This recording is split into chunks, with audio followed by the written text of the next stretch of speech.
squeeze between mamma the कहाँ thighs. जा रहे हो? That'll get you all the attention you are looking for, parents. Okay?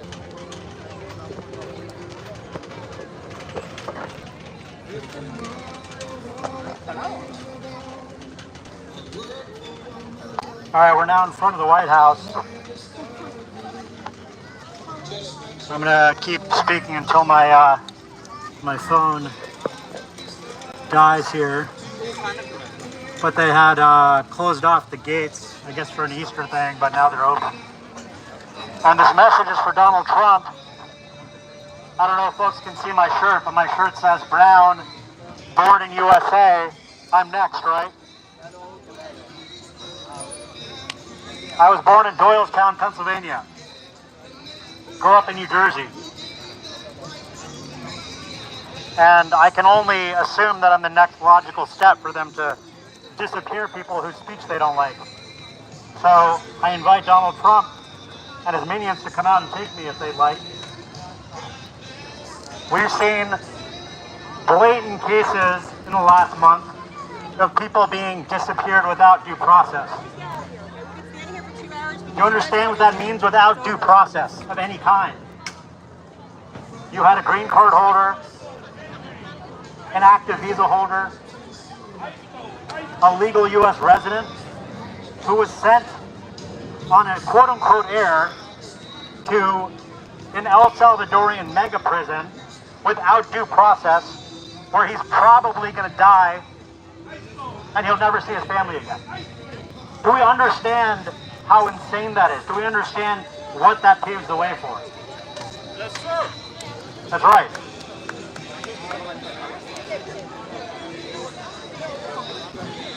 We already saw in Florida a 20-year-old Latino who was born in the United States was taken.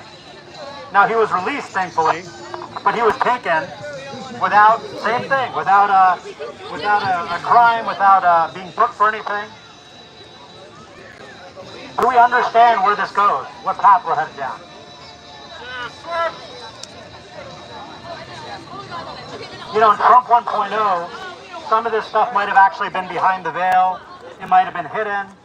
It might have been covered up. Now we're seeing it nakedly, open. Nakedly. They're saying we don't care about due process. We don't care about the judiciary and the legislature. We're going to do whatever the hell we want. If that isn't clear to everybody, then you're dreaming. It's in plain sight. No due process. Trump sits like a coward with Bukele, the El Salvadorian dictator, and he takes utter glee in having disappeared this man to his almost certain death. He takes glee in it. Do you understand that? We're standing here on Easter. There was no, oh, it was a mistake, we're trying to get him back. No, it was, we are disappearing this man, and we are laughing in your face as we do it.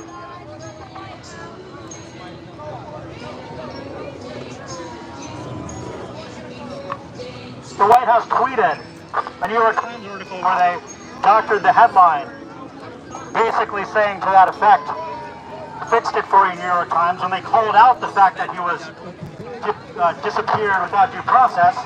They said the White House, like a small child, edited that wording and said he's not coming back, fixed it for you, and called him a criminal and a gang member without any proof that they produced. Kilmar Abrego Garcia was not deported, okay? Everyone needs to understand he was not deported. He was disappeared. And in fact, he was trafficked. He was human trafficked. Because he was taken against his will, with no say, no process, for this ulterior political motive. If you think that you are immune from this, you are wrong. If you're white and well-to-do, even if you're conservative, you vote Republican, you might find in a week, a month, a year, you get stopped for speeding, you have anything on your phone remotely critical of an administration, you're disappeared. If you think that that is an exaggeration, you are kidding yourself. I would love to ask the Secret Service gentleman right here what oath that he swore. I think the law enforcement here, we've been out here resisting in DC, they've been great. By and large, they've been great. But I have to ask all law enforcement, what oath are you holding to exactly? How can you serve a man who is a convicted felon, who literally tried to overthrow the government of the United States, and who now is dismantling in an utterly unconstitutional way without any trying to hide it whatsoever? Do people understand this is happening in plain sight? It's like somebody coming into your house, taking all your stuff, and you saying, wait, no, what are you doing? And them saying, no, screw that. We're doing this, and then we're going to kick you in the face on our way out. That is the level we're at. And maybe it's the flood the zone, maybe it's the shock and awe, but we aren't responding to it. We're failing.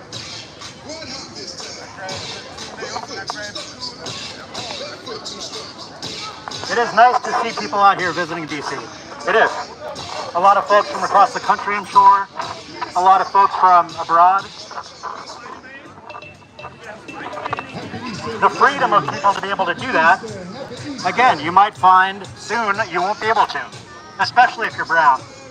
I see a lot of folks from where my ancestors came from, India.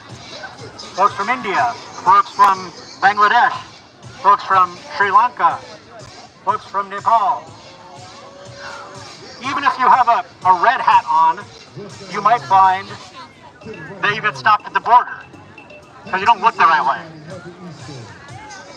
They say, no, you're wearing a MAGA hat because you're trying to trick us. You're actually anti-American for whatever reason, whatever BS reason they want to come up with.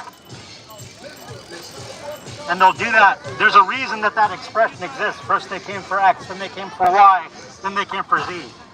There's a reason that that expression exists.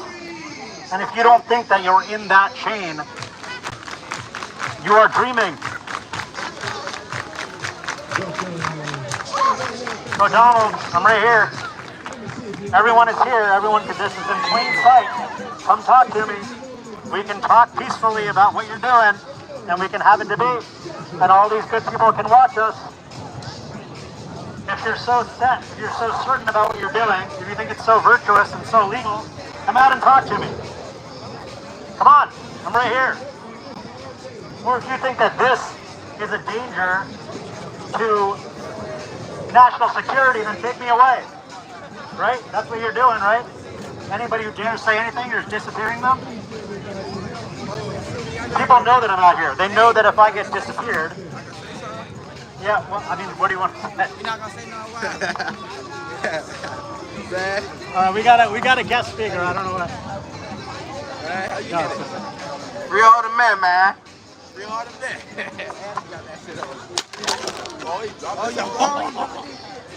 All right. Well, we got a guest speaker. That's all right. That's all right. We've done a democratic thing out here, and by and large, it's been good.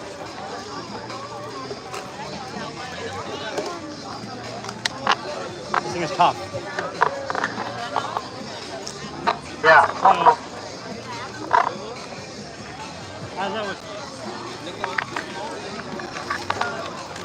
As I was saying, there are certain dominoes.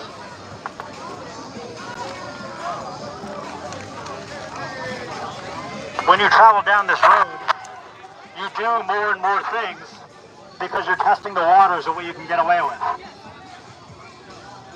Disappearing people without due process is bad enough. They do that, they're like, oh, you know what? We can get away with this. Nobody's really resisting. Institutions aren't really doing anything. Individual people aren't really doing anything. And what does that do? That emboldens you to ignore federal judicial orders. There was a 9-0 ruling that they had to facilitate this man, Kilmar's return.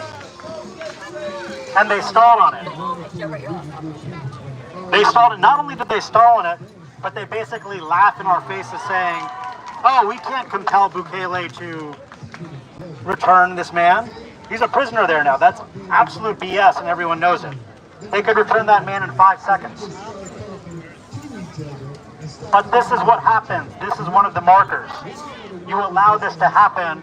What does that say? Now we're defying federal judges, and we're not really getting resistance to that either. Do we understand what path we're going down? Do we understand how far down a certain path we already are?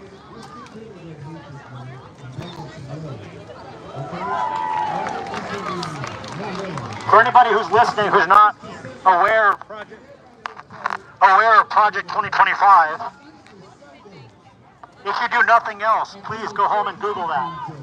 Project 2025 is the blueprint for this current dismantling of the government and move towards a unitary executive. We don't have to guess what they're doing. That's the good part. We know what they're doing. It's all written down. I think it was Russell Vought, one of the main architects of Project 2025, who's now the director of the Office of Management and Budget.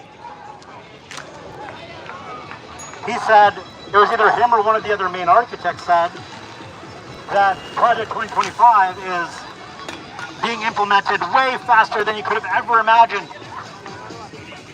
Based on the pace that they had wanted, the amount that they've gotten done in 3 months, 4 months, they expected it would take 6, 7, 8 months.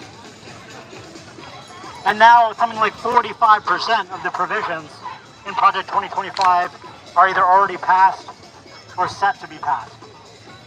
I mentioned it over there. If you look at the language of the executive orders that have been put in place to date, then you look at the language in Project 2025, the overlap of language is stunning.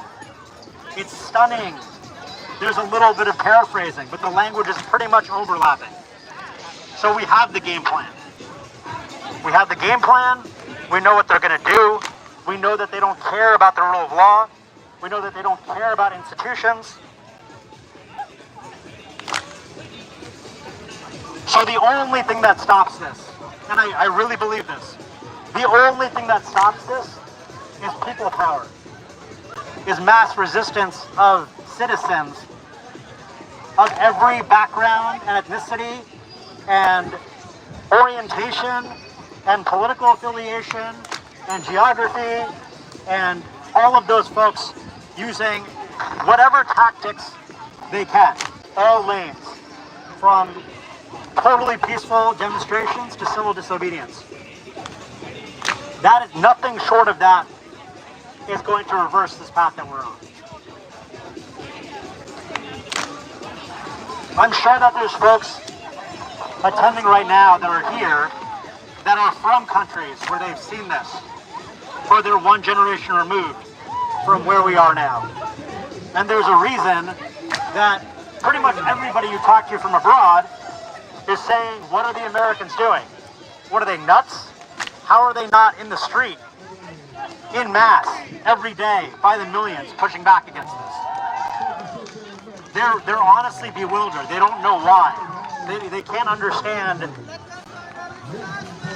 They can't understand how people can just abide this and not resist on every level. And I keep coming back to this. I think that is the great danger of living with this exceptional mindset, this American exceptionalism. It's ingrained in me too, all right? When you grow up with something, just like any ism, sexism, misogyny, racism, even if you're the victim of that ism, you're gonna have some of that in you. So for a long time, there was a part of me that thought, you know what, it'll work itself out. It'll work itself out. You know, the next election, it's not that serious, we'll be fine. That is what happens when you grew up in a place where you haven't seen these things happen in the flesh. You have no reference point. So you're complacent, you underestimate. You let that go, then suddenly you find you're in 1984 and you were putting off your concern this whole time.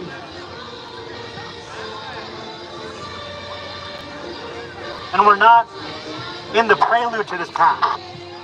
We are down the path. If anything, we are down the path so far that it's irrecoverable at this point. The only way this gets fixed, the only way, is if people find it within themselves to do the research, to understand how this will affect them. If your concern isn't for other people, understand how it will affect you and your family, and at the very least prepare. But beyond that, understand down the line what happens here. Read the history. There's all kinds of history out there that you can read that explains what happens when this isn't snuffed out immediately through mass resistance. And then find your own way to resist. There's a lot of ways to resist. You can be out here protesting. There's 5051 and Indivisible, great groups that are holding protests all the time. We're seeing now, thankfully, people turning out in the millions. You can write letters. You can talk to your neighbors and get them involved. You can create local activist networks. You can do art and display it publicly about why you're fighting against this, about what you want to protect. There's all kinds of ways to resist, and there's a lot of ways to be creative, actually. Be creative and be creative in community.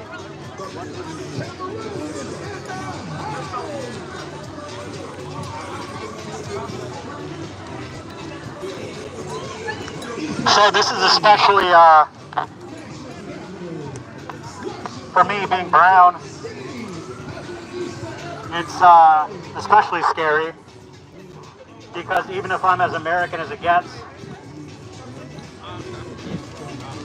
I still am inherently at greater risk, and so is my family, just by being brown. I don't have kids, I don't plan to have kids, but when people ask me why I'm doing this, I could, live off grid. I could go to the woods that I have and just be there and grow food and create solar energy and do all that stuff.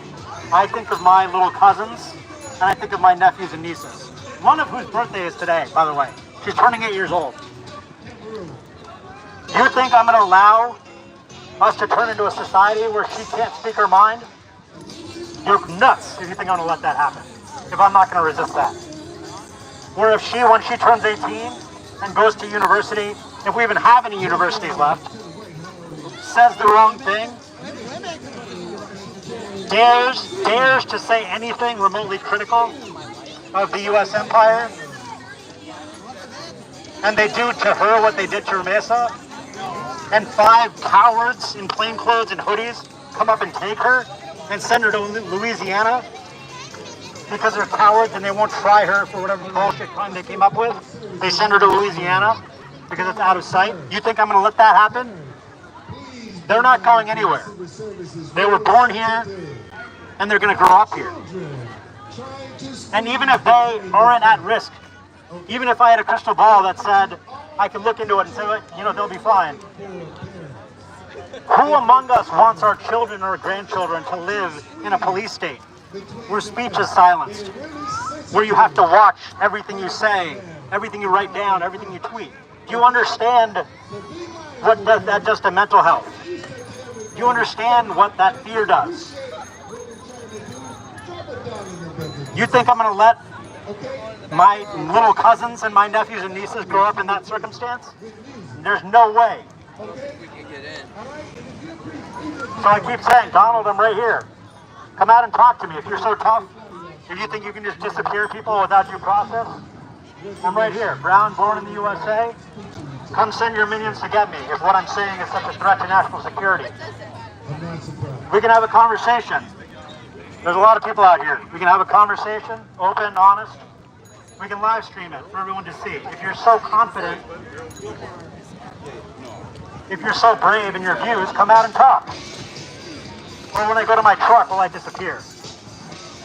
When I go drive home to Jersey, will I disappear? Will you claim that I'm from India? Will you claim that I'm a terrorist or whatever other BS you come up with? I'm next, right? I'm brown.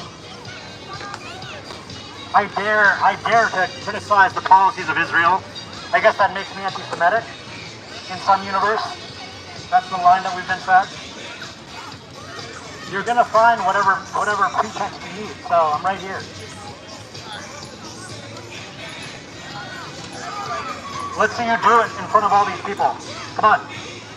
Let's see you do it where it isn't just a woman walking home from a meal when Ramadan ended, and you have 5 cowards walking up and taking it. Do it right here.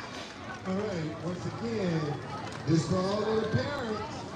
Civil Service is I suspect that won't happen because cowards and bullies don't really act on those kinds of things when they have the opportunity. They wait for the moment where they can do the most cowardly thing, and that's when they take their action. So I don't really expect Donald Trump to come out here and talk to me, even though I would welcome it. If you don't want to come out, send somebody else. Send JD, send Marco, send Pete, send Laura Loomer. Send any of these people. I'll talk to them through the fence. It's fine. We can live stream all of it and let the people decide what they want to out of that conversation. Or again, is this too threatening for you? Are you going to send me to wherever you want to send me? Okay.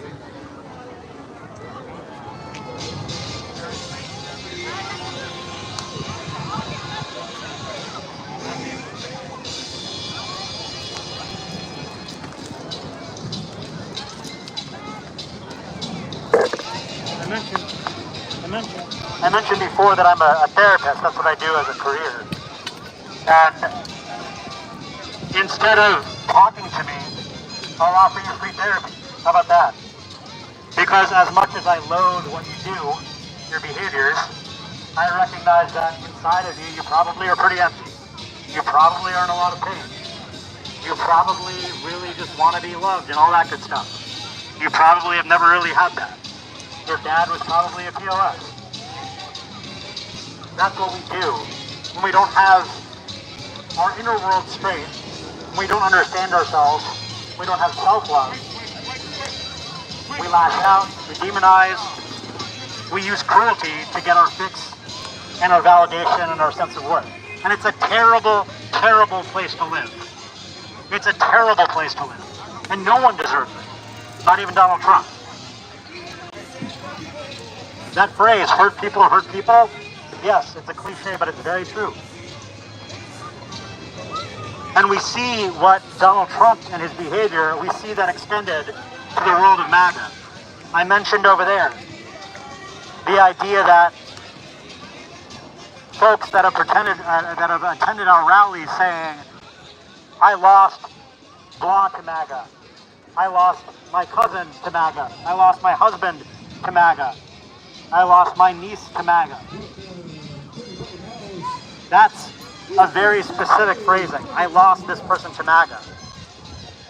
They don't see that person that they love as the same person anymore. It's like contracting a virus. Now, just like Donald Trump, all of those people that are buying into this propaganda, I don't excuse their decisions. But their fear and their frustration and their pain is being exploited and co-opted for this other purpose. And it doesn't lead to, we all know it doesn't lead to happiness.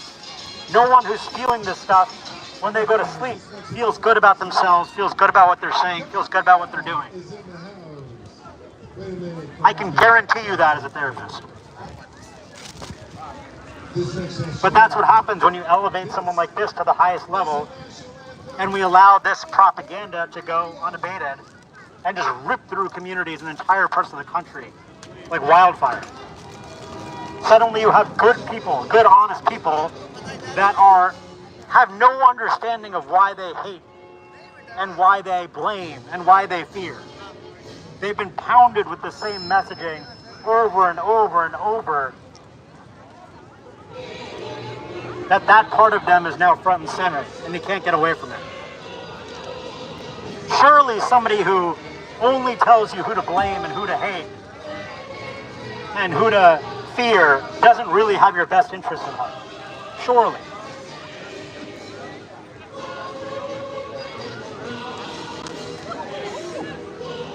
This is what we do when we don't resist.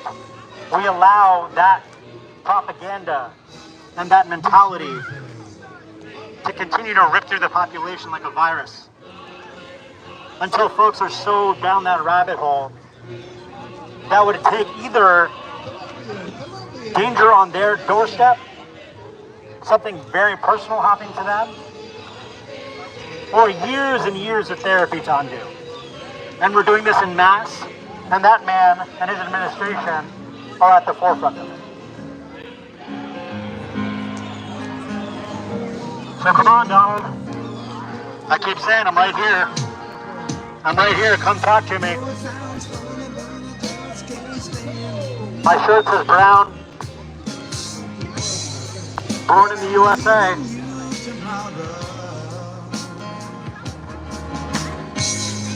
Seems to me, girl, you know them all. You see a big store. Yeah. Why I'm easy.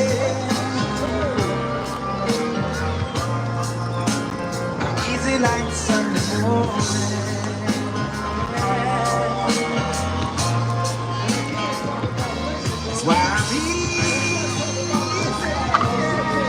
I had to get my passport. I put it away right here. Right here, U.S. passport. Come on, Donald. Come talk to me. Or take me away if you're too cowardly to come talk to me. Let's go. Born in Doylestown, Pennsylvania. I'm one of the homegrowns, right? That's the phrase that we heard last. We're going to start with non-U.S. citizens, and then we're going to move to the quote-unquote homegrowns and send them to El Salvador. Let's go. Come get me and take me to El Salvador in front of everybody. Let's go. Oh, you're going to do it later, I guess. You're going to pull me over on the highway.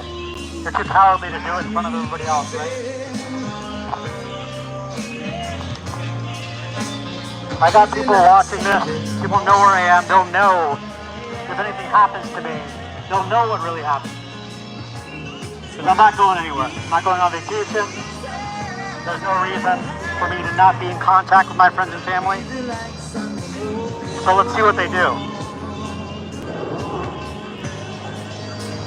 We need people demanding that their rights be protected, demanding that due process be upheld. And the more of us that do that loudly, that's how you expose a bully and a coward. You don't do it by laying down and letting it happen.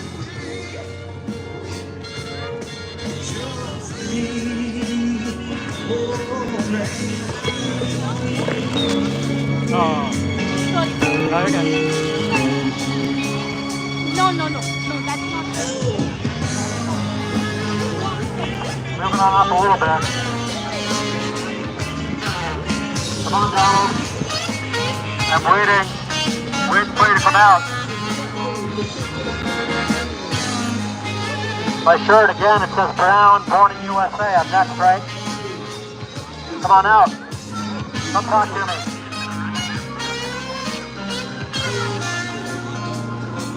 That's why I'm easy. I'm easy like Sunday morning.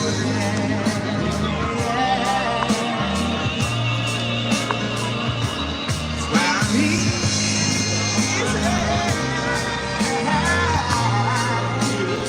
My great frustration of being out here is that our institutions and our politicians are clearly not stepping up to their responsibility of what they need to do. So that was why it's unfortunately on us.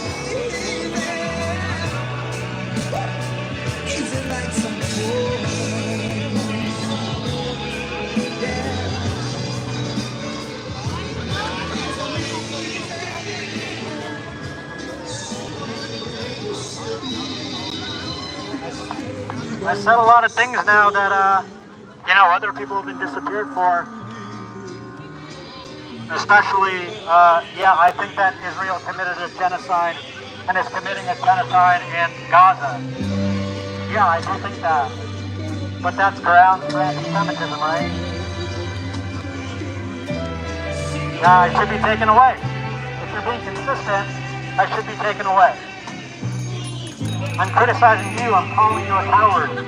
I would think that that's a threat to American integrity, a domestic terroristic kind of notion, which you'll probably claim. Well, I'm right here, I'm spinning it out in the open. I'll go and write an op-ed in my truck about supporting Palestine, same as Ramirez did. That qualifies to be disappeared, right?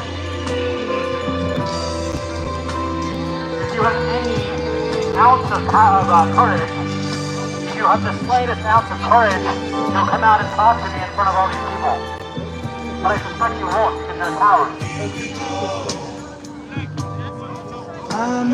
So I'm waiting out here. You can send, there's a lot of cops out here, there's Secret Service, maybe one of them can go inside and grab you, bring you out, talk to one of your constituents. What do you think? I just want to talk. I'm not, it's all out in the open. Everybody can hear it. Come out and talk to me. All these good people can hear what we have to say. We'll live stream it. And then the American people can decide for themselves what to take away from it. Who's in the right, who's in the wrong.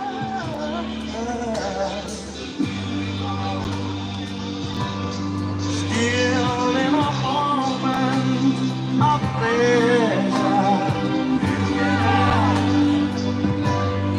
we're gonna find the past treasure. Oh, baby, we go around, climbing the stairway to heaven, climbing the stairway to heaven. Still waiting. Still waiting for Donald or one of his minions to come out and talk to me about what the hell they're doing. It's really not that difficult. You can even stay behind the gate if you want. How about that? You can stay behind the gate and then we can talk through the gate. That's fine. You can have all your Secret Service around you. They can all be armed. I'm not armed. All I have is the bullhorn. That's all you need to do is come out and have a discussion. If you're so confident about what you've done, if you think it's the right thing to have done, then you can surely come out and defend it. Or if you think I'm a threat, come take me away.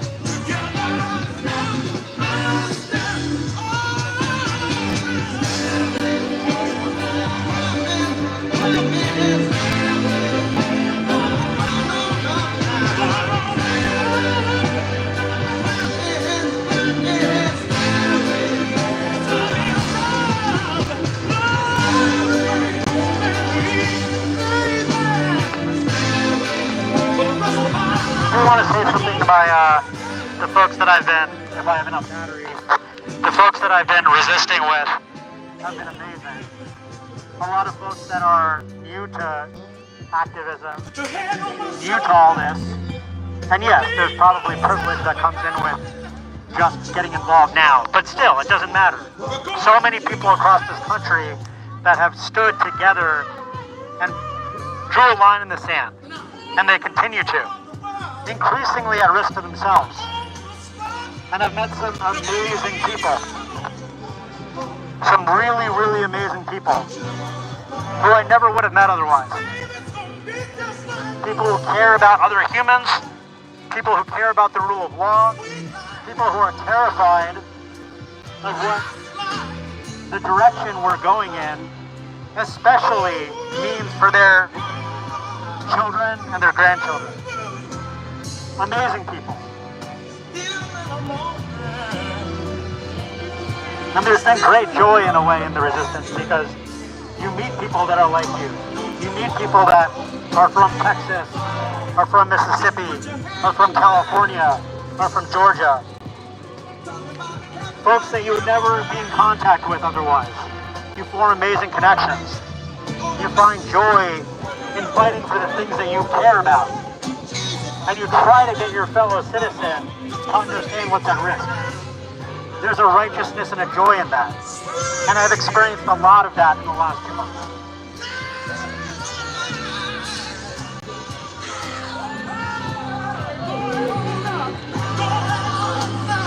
I'm not going to name names for obvious reasons, but a lot of really, really wonderful folks.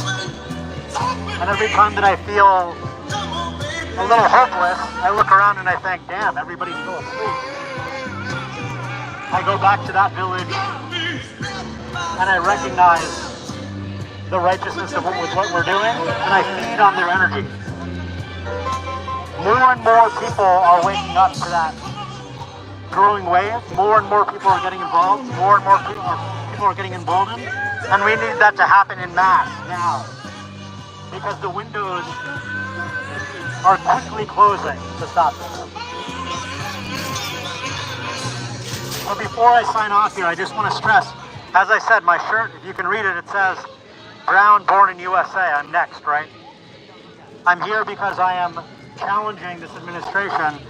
If speech that is even remotely critical is such a threat, then come get me, because I'm next. Brown, U.S. citizen, born in Doylestown. But what I'm saying is such a threat to you, right? It's such a threat. Come get me. Come on.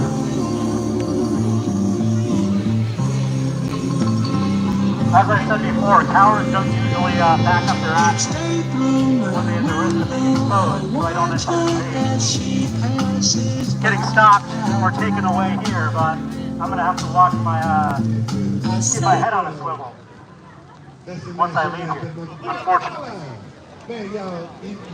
So before I sign off here, I want to stress to everyone listening, everyone that can hear my voice and everyone that is watching this live stream, there are a lot of different ways to resist.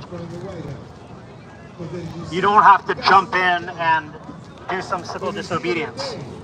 It starts with education and understanding. And thankfully, there's a lot of resources out there, a lot of good publications. Democracy Now!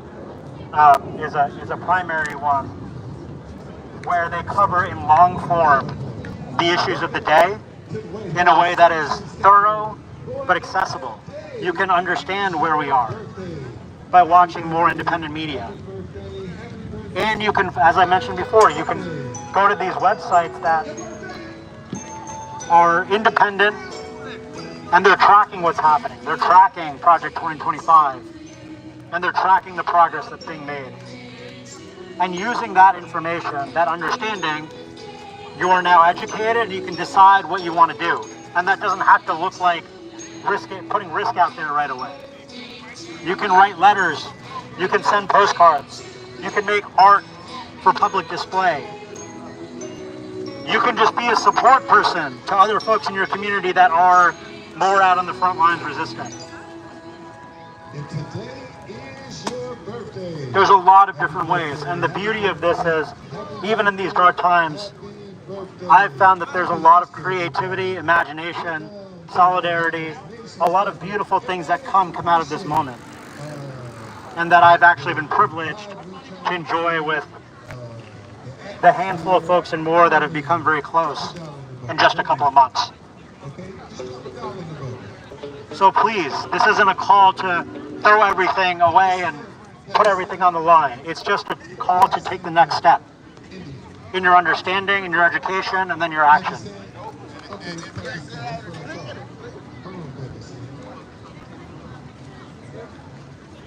Because while I want people to go at their own pace, the window is truly closing. That timeline is not up to us, unfortunately. If you want to get more involved with the specific group that I mainly work with, it's We Are the Flood, hashtag We Are the Flood. You can find us on Facebook, you can find us on Discord, you can find us on Blue Sky, you can go to DonaldLovesVladimir.com,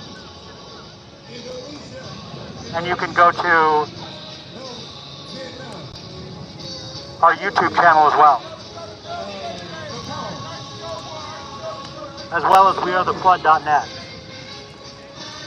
We are occupying a space in the resistance where we are not violent, we are non-violent, but we do recognize the need to turn up the temperature a bit and to assert ourselves. We recognize that there are different lanes to be taken up in the resistance, and it can't be only purely peaceful, obedient resistance that does it. For our resistance to be successful, people are going to need to put themselves on the line and need to take on some risk. That is the only way this gets stopped. But the good thing is different people can occupy different lanes.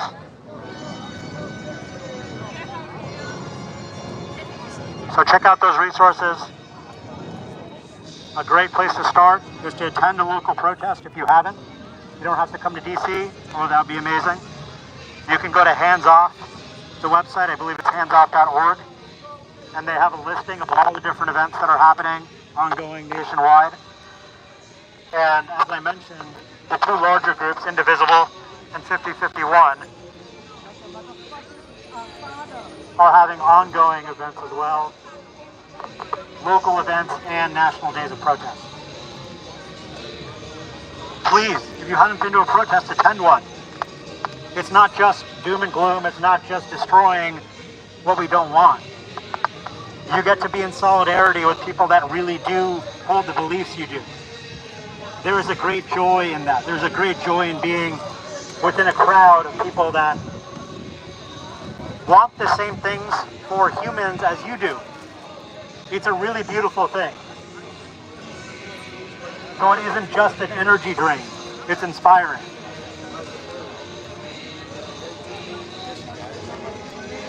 That's what I would suggest as a first step if you're new to activism.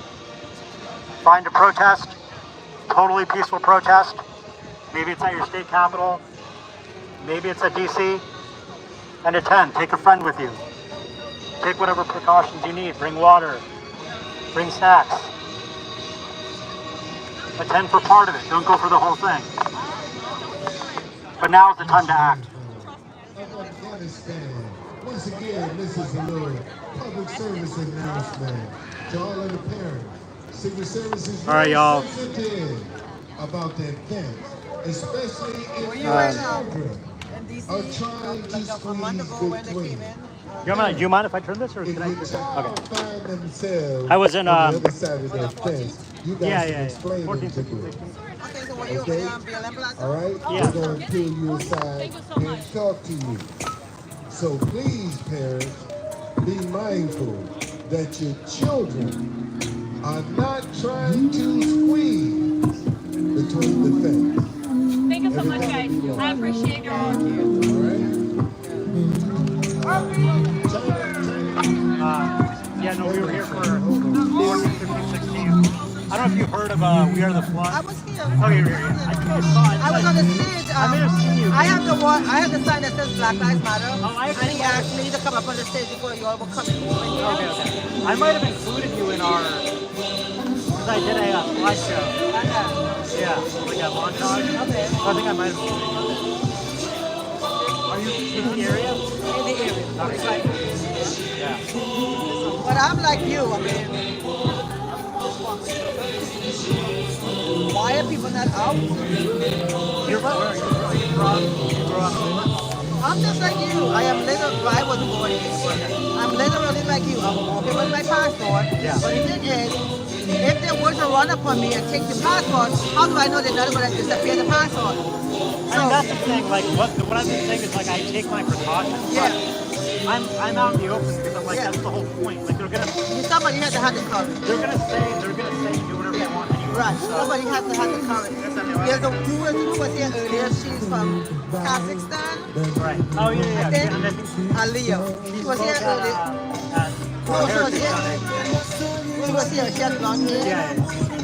She's Asian. Yeah. Okay. Spoke in one of ours. Okay, so she just came back. She told me not too long ago, but she was there for 3 months. But when she came back in wearing the keffiyeh. And I would tell her that was courageous, but knowing what's going on, but they're pulling you aside. It was a tiny act of courage, but it was courage. A lot of people wouldn't do that. Oh yeah. So that's what we need. These tiny acts of resistance and tiny acts of courage. Well, we need everyone to be on the list, right? That's the whole point. Yeah. People like aren't worried about being on the list. The whole point is everyone needs to be on the list. What are they gonna do? I don't say they can't kill us all, but I keep telling the people that I'm with. So I hang out with the refused parties of people. I support. I'm not a cult. I'm not in the cult. Yeah, but I'm not in the cult. But I march with them.